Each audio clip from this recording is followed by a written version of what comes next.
Jadi di situ kan terdengar adzan yang kencang sekali. Jadi setiap hari subuh itu mesti terdengar adzan, kok rasanya di hati nyaman gitu. Oh gitu. Bukan malah terganggu gitu ya? Enggak dirasakan gitu. Jadi setelah saya konsultasi sama teman, sama saudara itu, yaitu kita dituntun ke jadi Islam itu. Jadi saya mualaf kurang lebih tahun 96. 96 ya? Ya dulu saya ya ke gereja setiap minggu ke gereja. Itu kan karena keluarga saya memang wajib ke gereja semua, jadi kan bareng-bareng kita ke gereja semua gitu. Orang tua kita telah memberikan cintanya tanpa pamrih, yuk balas mereka dengan kebaikan abadi, yakni dengan berwakaf Al-Quran atas nama mereka. Wakaf sekarang, pahala selamanya. Assalamualaikum Pak. Waalaikumsalam warahmatullahi wabarakatuh. Sehat ya? Alhamdulillah. Masya Allah, tadi sudah ketemu di masjid, itu saya nggak nyangka Pak. Karena apa ya, kami itu sebenarnya safari dakwah seperti ini itu pertama kali membawa Syekh dari Palestina. Dan kemudian kebetulan di Palestina juga kan sedang ada huru hara seperti itu ya. Dan kebetulan kita diketemukan di masjid, dan kita memang tidak ada pernah janjian dan belum pernah kenal. Baru kenal tadi subuh ya Pak ya. Ya. Jadi Pak gini, tadinya kan istri Bapak, Ibu itu kan wakaf di BWA ya. Wakaf. Nah kemudian wakafnya itu doanya diperuntukkan agar orang tua Bapak Jatmiko itu untuk bisa dapat hidayah untuk masuk Islam atau syahadat. Nah di situ saya tertarik tuh Pak. Sepertinya ini ada kisah yang menarik untuk diangkat menurut saya. Dan alhamdulillah Allah izinkan saya siangnya berkunjung ke sini, dan alhamdulillah Pak Jatmiko bersedia bersama keluarga. Terima kasih Pak. Jadi gini Pak, pertama mungkin saya coba pengen tahu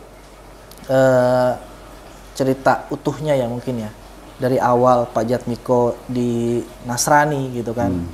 Tadi sebelumnya Nasrani Protestan atau Katolik? Katolik ya. Berarti Katolik itu yang kalau menurut saya sih banyak ya lumayan taat lah dibanding Protestan gitu kan. Nah saya pengen tahu perjalanan Bapak ini dari mulai Katolik sampai bersyahadat. Mungkin bisa diceritakan agak sedikit lengkap gitu. Ya, gini, dulu awalnya saya itu kan dari anak geng ya. Jadi sering nggak pulang, terus sering berantem di luar, terus kalau ada masalah itu kan orang pasti tak pukul gitulah. Jadi intinya memang saya satu minggu itu kadang kelahi itu 3 kali ya. Seminggu 3 kali? Ya. Jadi itu kan masa-masa lalu lah. Ya, masa lalu. Jadi setelah saya waktu dulu saya sekolah waktu itu ya. Waktu itu saya lulus STM itu, saya kerja di suatu perusahaan rokok di mana itu, Surabaya. Dan di situ kita dipertemukan dengan orang-orang yang benar-benar dalam arti ada niatan untuk membimbing saya untuk ke Islamnya. Tadi intinya dulu saya itu kan dari keluarga Katolik yang dulu benar-benar taat. Saya juga masih belum tahu itu Katolik sebenarnya gimana, terus Islam juga sebenarnya gimana. Saya masih agama itu masih dalam arti kalau dari orang tua itu memang kita dididik dari kecil kan tetap di agama Katolik, bahkan di agama Katolik orang tua saya sendiri juga apa namanya taat banget terhadap agamanya tersebut.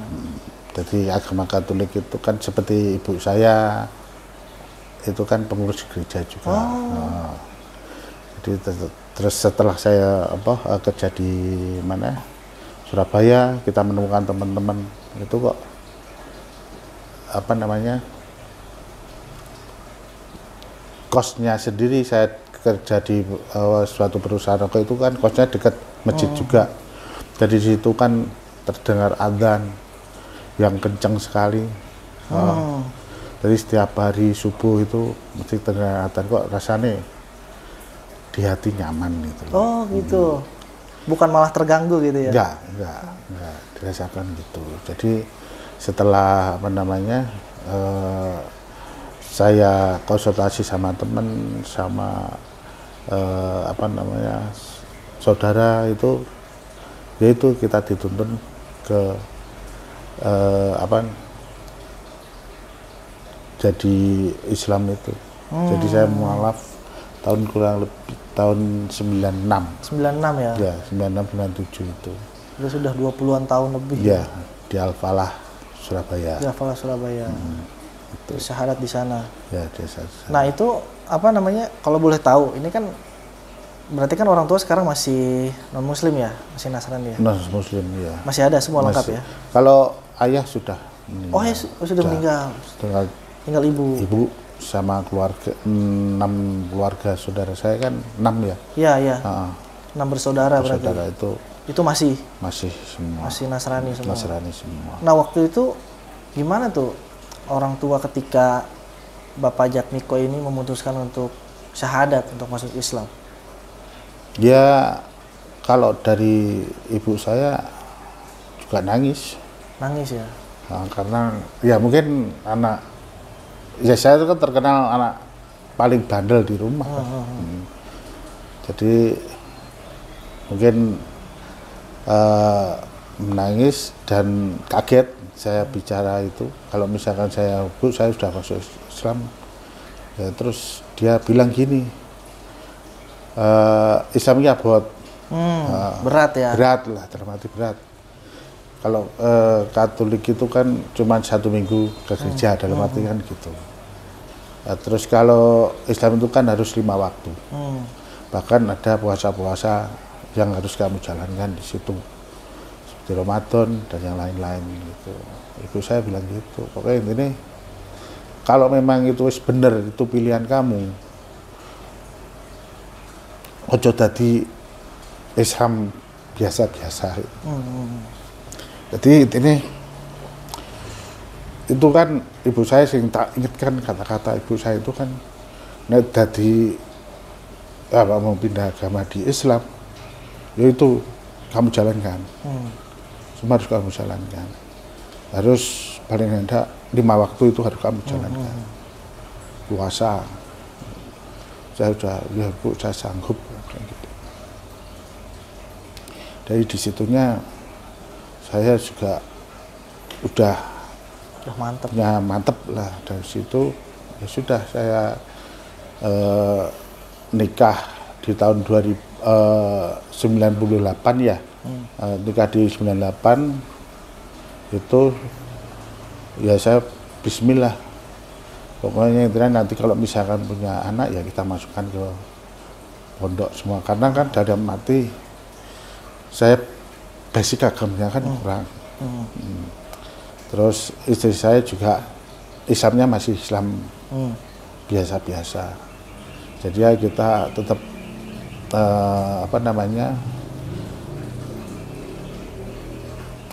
cari ilmu sebanyak mungkin. Kalau misalkan kita nantinya punya anak ya kita kalau bisa anaknya dimasukkan ke pondok.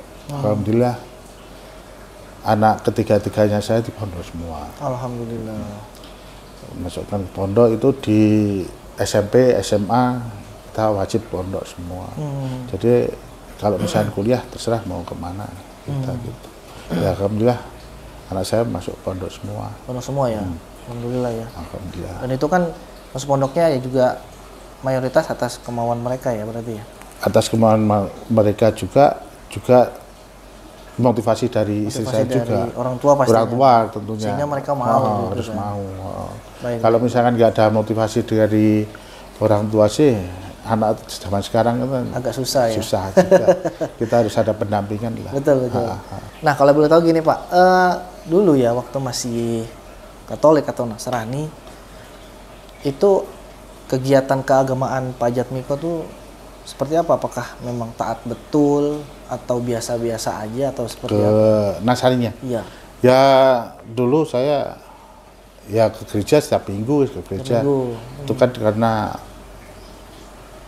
keluarga saya memang wajib ke gereja semua. Jadi kan bareng-bareng kita ke gereja semua gitu.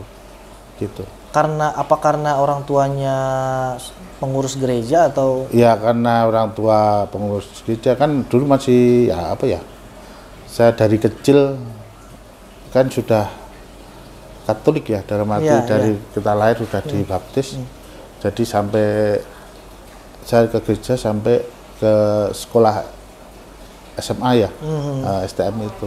STM itu baru ini ya. Terus saya kan mualaf di Surabaya. Ya. Jadi kalau saya dulu gereja aktif memang. Aktif banget ya. Aktif. Ya kalau misalkan nggak ada acara yang mesti saya ke gereja tiap minggu itu sama keluarga pasti. Insya Allah.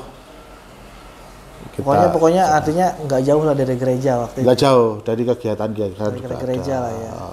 Ya memang komunitas dari gereja itu kita juga ikutin juga. Tapi kan gini Pak, kalau menurut saya itu ketika nggak mungkin sih, kalau bukan nggak mungkin ya. Artinya ketika Pak Jatmiko itu mendengar azan terus nyaman, terus memutuskan masuk Islam, itu kan gongnya ya, gongnya. Pasti kan ada trigger-trigger sebelumnya tuh. Misalkan apakah Bapak menemukan ada kok di Islam kok kayaknya kok enak ibadahnya, atau di Islam kok kayaknya kok nyambung sama kehidupan, atau alasan lain yang memang tidak ditemukan di agama sebelumnya? Ya alasannya lingkungan mungkin ya. Saya di Surabaya itu kan lingkungan, kebetulan saya kos itu juga di lingkungannya daerah masjid, masjid juga. Terus teman-teman juga. Oh teman juga ya. Banyak yang Islam. Ya memang di situ kan ya saya juga memang dari Katolik juga ada satu kamar itu ada 2 atau berapa itu. Tapi ya dia sering ke gereja dengan, tapi kan sekarang nggak. Waktu itu kan saya lihat kan temen kan milih ya. Kok cocok dengan temen, kebetulan kita cocok dengan temen yang Islam. Terus dia sering ke mana? Ampel. Terus saya ngikut sana ke masjid Ampel ngikut. Terus gitu kan auranya kok menyejukkan. Oh itu masih Katolik tuh ya? Waktu Katolik itu. Jadi perjalanan-perjalanannya kita nggak langsung Islam itu Mas. Jadi Surabaya itu masih sekitar 2 atau 3 tahun kita mencari kebenaran Islam saya cuma. Berapa tahun tadi? 2 sampai 3 tahun. 3 tahun. Jadi ya tapi ya masih tetap kita kadang ke gereja. Gitu. Berarti, tapi sudah mulai waktu sudah mau masuk Islam sudah mulai ke gerejanya sudah berkurang gitu. Oh, berarti selama 2 tahun atau 3 tahun itu prosesnya itu bolak-baliknya itu masjid, gereja gitu. Ya, kita kalau waktu Jumatan gitu kita kadang sok ngikut temen. Sholat? Kadang di luar. Oh, di luar. Dengerin khotbah gitu. Oh, dengerin khotbah. Oh, berarti sering dengerin khotbah Jumat dong ya? Kalau waktu di Ngampel juga waktu itu pengajian itu saya diajak sama teman saya juga dengerin khotbah. Saya pakai cincin itu emas itu suruh lepas. Suruh lepas saya ditanya, "Loh kenapa?" Sama penceramahnya itu. Kan kalau kan deket gitu lah. Ya, terus kalau Islam kamu agamanya saya Katolik ya. Kalau misalnya Islam nggak boleh pakai cincin emas. Kayak gitu. Lalu kenapa? Saya sudah mulai berdebat itu. Loh berarti kan memang nggak boleh. Kalau untuk laki-laki lah. Nah waktu itu Waktu itu apa namanya tanya lah ya kepada ustadznya ya waktu itu ya, kenapa nggak boleh pakai emas gitu kan. Terus Pak Jatmiko kayak merasa apa sih namanya nggak terima gitu kan terima. ya. Terus habis itu terus kita lepas ya digembel. Waktu itu nggak tak pakai sampai itu. Nah jadi selama 2 sampai 3 tahun itu apalagi Pak selain dengerin khotbah Jumat, sering ke masjid juga gitu kan. Ya terus waktu itu kan saya juga punya pacar ya. Masih kuliah di Jogja. Itu ya dia kadang berdebat dengan saya. Tapi kalau misalnya kita berdebat dengan pacar ya itu nggak nyaman. Jadi ibaratnya kan merasa saya itu dipojokkan masalah perdebatan masalah agama itu.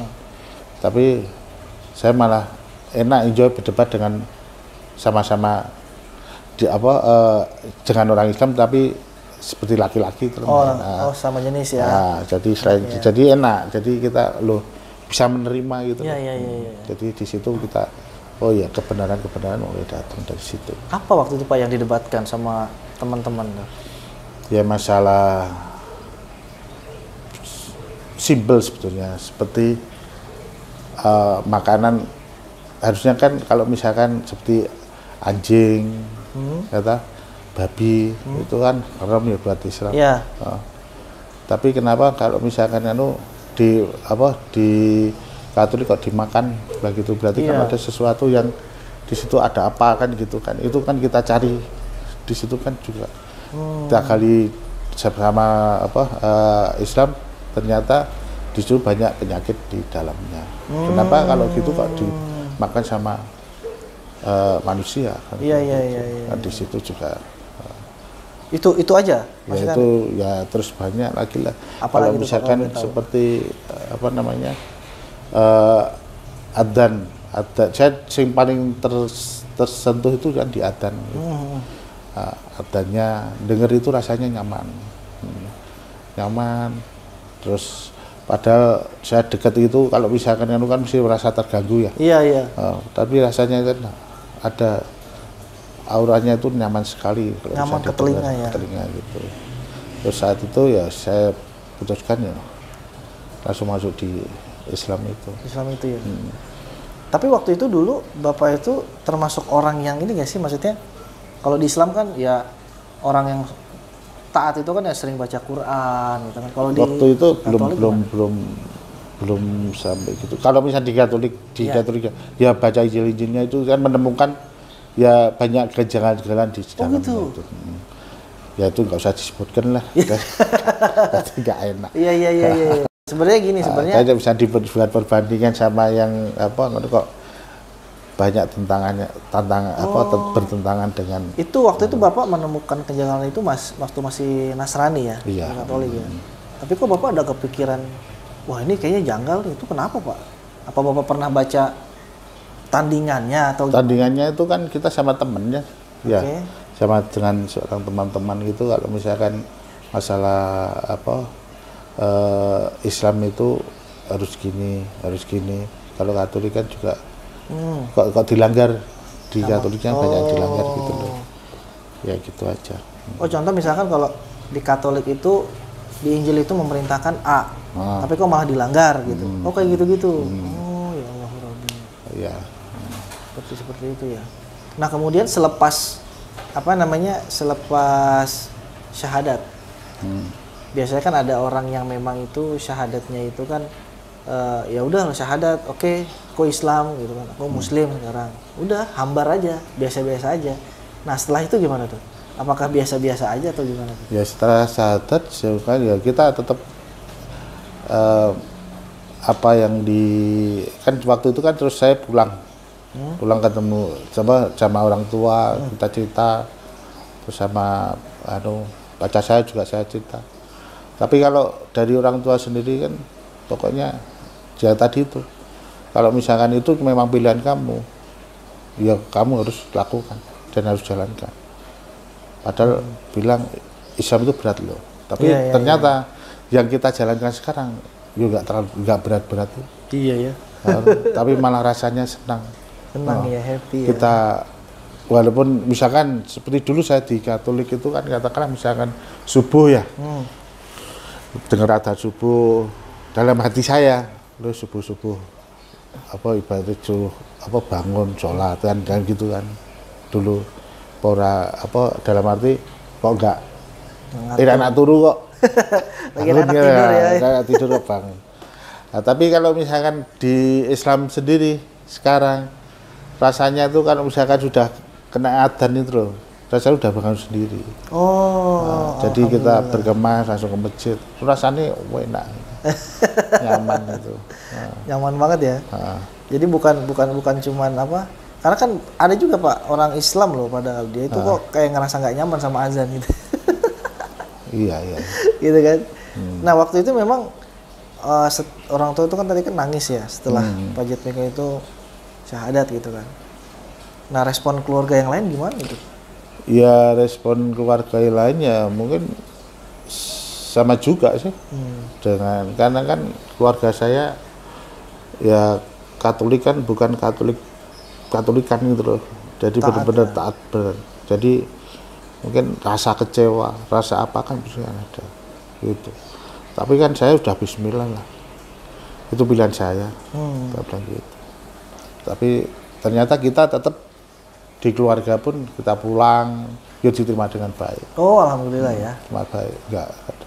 Sampai sekarang juga. Sampai sekarang diterima dengan baik. Cuman kalau bisa itu kan kita mendoakan keluarga saya diberi hidayah lah. Iya.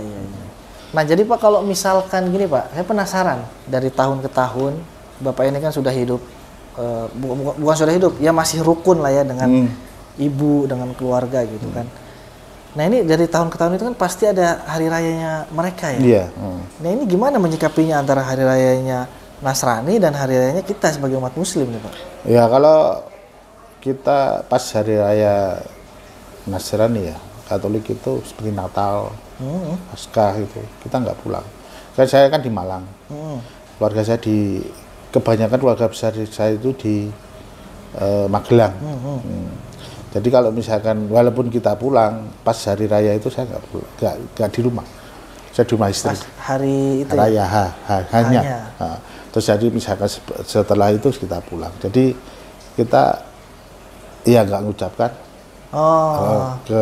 Harus ya cuman kita ya kayak berkunjung aja biasa berkunjung, ya. Seperti biasa aja. Ya kita saling toleransi lah. Toleransi ya. Tapi kalau untuk Idul Fitri gimana? Kalau Idul Fitri kebetulan kalau keluarga saya itu nganut kejawen, jadi seperti seperti Idul Fitri itu kan kalau di desa budaya. Jadi dia tetap dikunjungi banyak orang yang ke rumah itu ya kita silaturahim seperti maaf-maafkan ya seperti saya sama ibu saya juga sungkem maafkan situ malah lebih apa ya lebih di hati lebih sreg di situ kan bukan karena waktu hari Natalnya atau Paskahnya saling maafkan kan bukan di situnya kan malah di Idul Fitrinya itu malah ada sungkeman itu di keluarga. Iya sih memang kalau di hari raya yang Natal itu memang nggak ada momen sungkem minta maaf. Iya nggak ada. Biasa-biasa aja. Ya, biasa. Berarti lebih ngena di situ ya. Lebih mengena di hari Idul Fitrinya. Kalau misalkan pulang itu malah kadang lebih di Idul Fitrinya malah suruh pulang ya gitu. Keluarga. Iya, malah suruh kumpul. Wah, alhamdulillah ya. Artinya gini, kalau saya wawancara banyak atau mualaf-mualaf lain itu ya mereka sampai diusir, sampai dikeluarin dari kartu keluarga. Enggak. Itu banyak dan ini alhamdulillah nih Allah ngasih apa ya? Ujian yang nggak begitu berarti gitu. Ketika Pak Jatmiko itu masuk Islam gitu kan. Enggak ya apa? Dimusuhin aja enggak apalagi diusir gitu kan. Alhamdulillahnya kan di situ ya. Ya cuman kecewaan awal-awal saya bilang sama ibu itu ya cuman itu aja. Kalau misalkan saya udah masuk Islam itu kan kaget malah itu. Gitu aja. Merasa rada apa ya? Dengannya rada shock gitu. Shock ya. Itu berapa lama tuh orang tua atau keluarga shock kayak gitu, Pak? Tapi enggak lama, tapi ibu saya itu kan apa ya? Sama anak-anak itu sayang gitu loh. Oh, alhamdulillah. Jadi Ya sudah, kalau memang itu, cuman bilang gitu, ya sudah kalau memang itu pilihanmu, ya sudah, yang penting kamu jalankan. Ojo sampai nggak kamu jalankan. Islam itu berat, bilang gitu malah ibu saya. Tapi bagi saya Islam itu ringan, nggak berat. Berat ya. Dalam arti kita apa namanya sholat 5 waktu ya kita tetap sholat 5 waktu. Saya usahakan kalau saya sendiri harus jamaah di masjid lah. Iya. Wah, terus kalau misalkan subuh kita bangun ya kita bangun subuh itu nggak merasa berat kita malah ikut kajian sampai suruk gitu kan. Ya. Masya Allah. Jadi apa yang diomongkan ibu saya ya saya buktikan kalau memang apa namanya kita harus menjalani agama itu harus benar-benar. Iya. Berarti yang taat. Mohon maaf, Bapak berarti udah nggak ada ya? Sudah nggak ada. Berarti mohon maaf ya, berarti belum sempat syahadat ya? Belum sempat. Padahal dulu Bapak itu kan ya memang dulunya keturunan dari Islam ya. Oh gitu. Nah, Islam dari mbahnya Bapak. Itu mbah saya dulu kan Islam.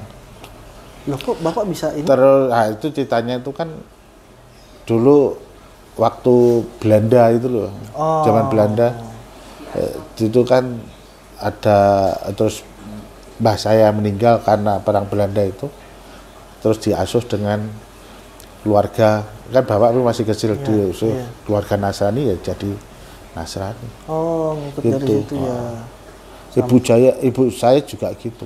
Iya. Tapi sekarang walaupun diasuh dengan keluarga Nasrani dia memang di agama Katoliknya ibu saya memang pengurus gereja malah tambah kan. Oh kuat. Ibunya ya malah pengurus gereja ya, bukan bapak ya? Bukan, ibu saya. Ibu ya malah ya. Sampai sekarang masih? Masih. Jadi ya memang ya itulah. Ya. Saya PR saya. Ya. Jadi berarti harapan Bapak Jatmiko sama keluarga ya, ibu atau kakak-kakak itu seperti apa Pak? Ya semoga dapat hidayah keluarga saya. Ya. Karena Pak Jatmiko udah ngerasain manisnya Islam. Iya. Ya mudah-mudahan di keluarga saya, keluarga besar ya, supaya pada dapat hidayah lah. Sempat merasa ini nggak sih Pak? Apa sih? Mohon maaf ya. Merasa bersalah kok kenapa saya belum bisa mengislamkan orang tua saya gitu. Iya, kita doa sudah tiap tiap hari, tapi kan hidayah kan dari Allah ya. Iya, itu aja. Tapi kalau berkunjung ke orang tua suka mendakwahi nggak atau ngajak gitu? Belum ya. Belum berani. Ya mungkin sudah sepuh nggak enak. Tapi kan paling enggak kita sudah ngasih contoh lah. Di keluarga saya waktu saya pulang itu ya kita harus semua berjamaah di masjid. Jadi puasa gitu. Tapi puasa pun ibu kadang menyediakan juga sahurnya saya. Gitu. Ya. Karena memang tadi ya budaya itu tadi ya. Islam itu kan jadi budaya gitu. Nah, terus setelah masuk Islam, apakah semakin taat atau biasa-biasa aja atau gimana nih sekarang? Ya alhamdulillah semakin taat. Semakin taat ya. Seperti apa? Ya ini cerita juga. Seperti kita tuh kan seperti riba lah. Ya. Riba itu sebetulnya kan nggak boleh lah. Iya, ya, haram. Haram di hukum Islam. Tapi ya kemarin saya ada teman kesini dari MTR,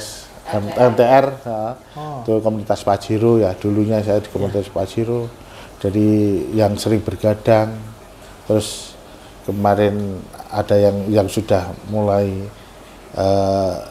mengambil jalan yang benar, ke sini ya sudah kita, ya udah Pak ikut MTR masyarakat tanpa riba itu, saya ikut di situ kok langsung menyentuh sekali. Jadi berarti apa ya, hidup saya salah lah. Salah dalam arti ngapain kita mengumpulkan harta dengan cara pinjam bank. Ya. Nah, gitu kan pinjam bank. Ternyata dengan waktu Covid itu, ya waktu Covid itu, ya itu kan peringatan juga bagi keluarga saya. Di situ kan usaha saya juga drop juga, turun. Terus hutang saya tetap ditagih, ya. Ya ternyata hutang itu kan kejam dah. Hutang riba itu tadi. Riba itu dari kita hutang aja, waktu saya masih income-nya itu bagus, usahanya itu bank pada datang. Begitu saya drop usahanya, nggak bisa ngasur bank pada debt collector pada datang. Pada nagih ya. Pada nagih. Nah itulah. Ya di situ saya bismillah meninggalkan riba di situ. Jadi semua aset saya tak jualin. Tak jual, seperti saya usaha rental, saya jual properti. Kebetulan saya itu kan banyak ada properti, ya jual beli properti juga. Yes, kita jual, kita tutup hutang itu. Alhamdulillah. Bisa ketutup ya itu ya. Dan saya kemarin haji itu, yes, bismillah. Pas sama istri saya, pokoknya saya harus nggak ada hutang lah di situ. Kebetulan saya pas di haji itu banyak ditelepon dari pembeli rumah, mobil itu, ya sudah nanti kayak pulang ke haji langsung, dari haji langsung kita jual, nanti kita tutup semua hutangnya. Ya udah, langsung sekarang udah lunas semua. Udah nggak ada sekarang. Nggak ada. Ya. Kalau boleh tahu Pak, totalnya berapa waktu itu? Kurang lebih sekitar 3,5 M. Masya Allah. Ya. Luar biasa itu. Tapi, itu total ya itu ya? Total itu ya? Total.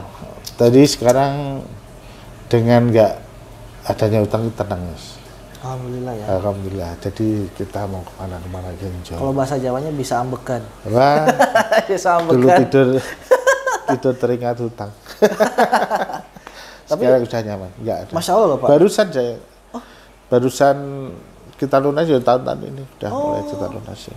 Alhamdulillah. Berarti berapa tahun tuh Pak kalau lunasin utang itu? Dalam berapa tahun? Sebetulnya itu kalau memang kita punya niat, ya itu Allah itu kan akan ngasih jalan. Betul. Itu nggak ada 1 tahun kita lunasin. Cepet juga ya. Masya Allah. Berarti baru di tahun ini ya, Pak? Iya tahun ini, dan waktu saya berangkat haji itu semua nggak tak bayar semua hutangnya. Berarti berangkat haji yang tahun ini? Oh, tahun kemarin? Dua-dua. 2022 ya? Dari 2022 itu kita berangkat, jadi kita bismillah nggak ada hutang, walaupun kita masih ada hutang pun bunganya nggak kita bayar. Pokoknya aja ya? Jadi berarti ya, aman lah ya? Dia nggak ada riba di situ. Iya. Jadi kita pulang, kita beresin semua, mana yang kita, alhamdulillah lakunya itu di atas standar semua. Wow, itu pertolongan Allah Pak, ya kan? Itu dia. Tapi menarik loh Pak Jatmiko ini kisahnya. Yang mana tadi yang ketika syahadat nggak ada momen-momen drama-drama dari keluarga gitu kan. Terus kemudian setelah menikah malah tadi saya ngobrol sama istri Bapak itu malah dapat kontrakan atau yang tempat tinggal yang dekat masjid secara kebetulan gitu kan. Betul. Terus kemudian juga disadarkan lagi sama Allah tentang riba. Kemudian diselesaikan masalah ribanya nggak ada setahun. Iya, betul. Sampai sekarang. Masya Allah. Itu saya kayak gimana ya? Ya iri gitulah ya dengan perjalanan hidup yang kayak gitu kan. Yang memang benar-benar ya memang Allah Maha Penyayangnya di situ ya. Ya, kemarin tuh anak saya utang kur barang gitu ya udah ditutup aja dan gak usah. Lu kenapa? Terus daripada kamu itu terjerumus ke hutang, mendingan tutup aja. Kita tutup. Jadi kur itu kan murah ya. Iya. Nah, tapi tetap tetap haram. haram. Tetap dosa. Kan bukan permasalahan nominalnya. Nominal, kan? iya betul. Jadi kan, intinya dengan saya usaha padanya itu seperti kos-kosan, terus sekarang kita sebagai usaha distributor itu aksesoris, macam-macam itu ya alhamdulillah bisa lah untuk mencukupi keluarga dan masih ada sisa lah. Masya Allah, luar biasa ini. Iya. Mudah-mudahan Pak Jatmiko orang tuanya, ibunya ya masih hidup. Iya. Di akhir-akhir hidupnya bisa syahadat, Pak. Alhamdulillah, amin, amin. Ya. Mudah-mudahan juga diikuti sama keluarga yang lain. Ya. Dan kalau saya pribadi, ya mungkin Pak Jatmiko bolehlah ya dakwah lah ya, katakanlah seperti itu, dakwah ke keluarga gitu kan. Ya ngasih tahu aja tentang Islam dan sebagainya. Agar apa? Agar perjuangan Pak Jatmiko itu dicatat sama Allah untuk mensyahadatkan mereka. Ya kan, kalau misalkan bahasa kasarnya gini apa ya? Kalau Rasul itu kan kalau dulu memperjuangkan Islam, Rasul kan doanya yang paling diijabah sama Allah ya, yang paling dikabulkan. Tapi Rasul kan masih berjuang gitu kan, mengislamkan banyak orang gitu kan. Ya artinya apa ya? Artinya kita ya mengikuti Rasul ya Pak ya. Ya minimal kita ngomong lah, ayo masuk Islam atau dan sebagainya gitu kan. Ya mudah-mudahan dengan sering dibicarakan seperti itu, Allah ngasih pintu hidayah buat keluarga. Mas Jatmiko terima kasih atas sharingnya. Mudah-mudahan ini jadi manfaat buat saya dan buat penonton Wakaf TV. Amin. Terima kasih Pak. Terima kasih ya. Orang tua kita telah memberikan cintanya tanpa pamrih. Yuk balas mereka dengan kebaikan abadi, yakni dengan berwakaf Al-Quran atas nama mereka. Wakaf sekarang, pahala selamanya.